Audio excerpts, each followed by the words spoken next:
उसने नए घड़े हुए सोने के डले नेता को सौंपने की बहुत कोशिश की, जो डल्लों के आकार के आधार पर उन्हें खाने के बदले में दे सकता था।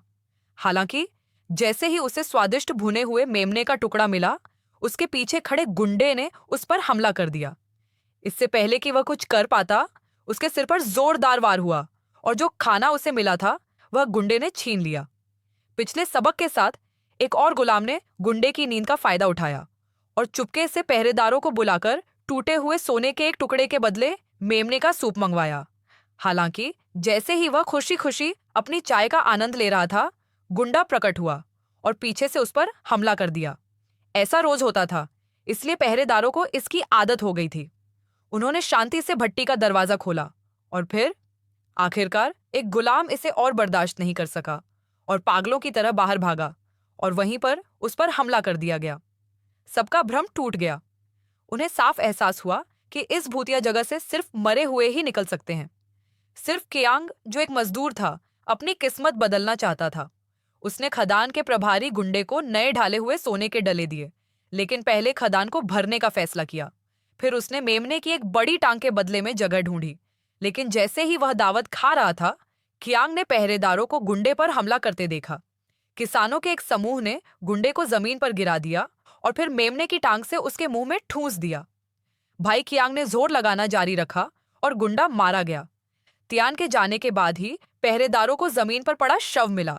हालांकि चूंकि खदान हमेशा व्यस्त रहती थी, इसलिए पहरेदारों ने इसे गंभीरता से नहीं लिया। फिर उन्होंने शव को बाहर निकाला और एक सुनसान इलाके में फेंक दिया।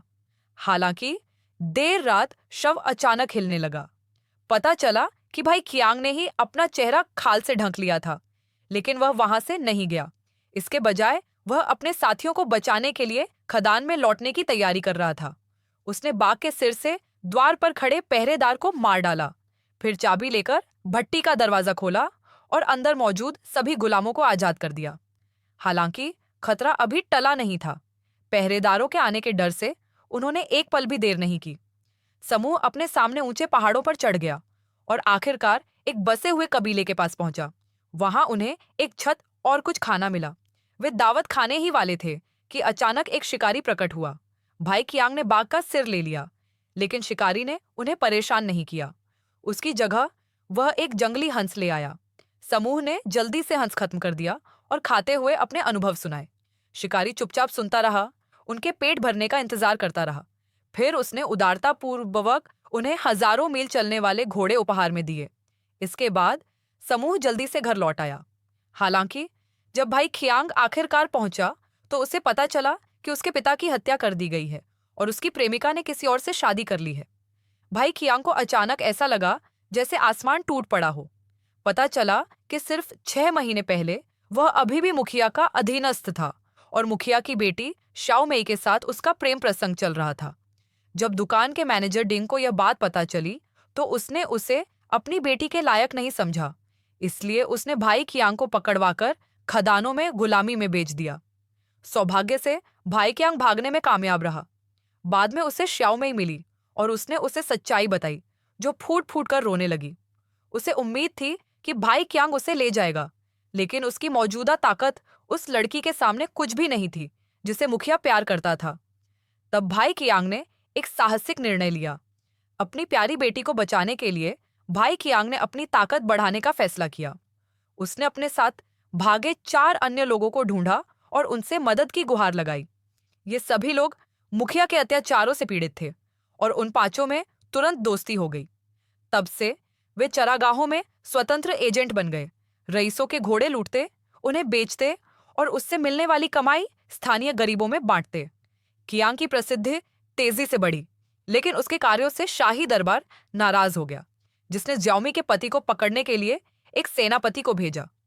सांग एक स्कूल के प्रधानाचार्य थे। उन्होंने अपने घोड़े और अच्छी घास की पेशकश की और सेनापति ने तुरंत कियांग के साथी को पकड़ लिया। उनके कई आदमियों ने अनुरक्षक दल पर घात लगाकर हमला किया, साथी के आने का इंतजार किया। बाकी 4 आदमी तुरंत आगे बढ़े, इस बात से अनजान कि वे सेनापति के जाल में फंस गए थे।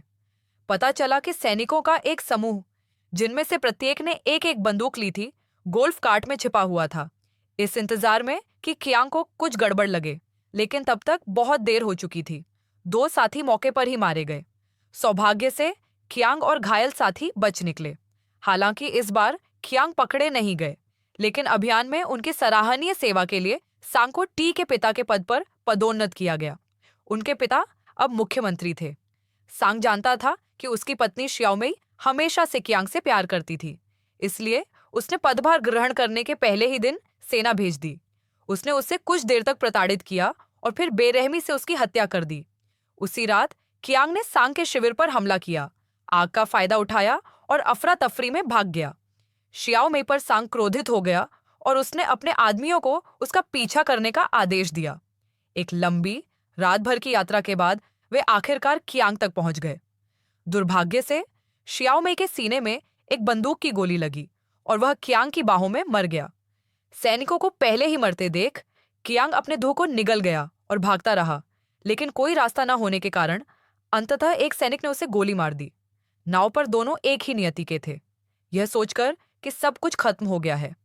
3 साल बाद एक रात सांग ने तंबू में एक आकृति देखी। उस व्यक्ति का चेहरा देखकर वह वहीं जम गया। पता चला कि कियांग अभी भी जिंदा था। उसने सांग के दिमाग में छुरा घोंपकर ज़्याओ मेई का बदला लिया। आज के लिए बस इतना ही। कल फिर मिलते हैं।